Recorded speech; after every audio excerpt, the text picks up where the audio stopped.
If the pattern tells you to work a back post double crochet stitch, BPDC, then this is how you do it. We are going to work around the post of the stitch instead of underneath the top 2 loops like you normally would. And to work a back post double crochet, we start by making a yarn over around our hook, and then we can flip our work over so that we can see the back here now of our work, and we'll insert the hook underneath the post of the next stitch and up again like this, and then you'll yarn over and bring up the loop so that you have 3 loops on your hook.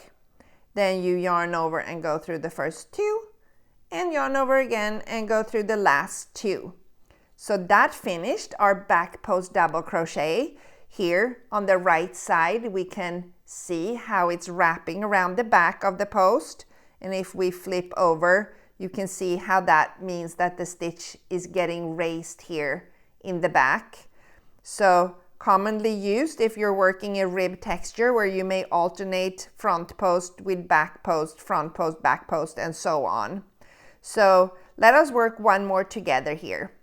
We will yarn over, and like I said, you can flip the work over, or you could just go here with your hook in the back and stick it up in front of the stitch, and then up again here in the back, yarn over and bring up a loop, yarn over, go through 2, and yarn over and go through 2.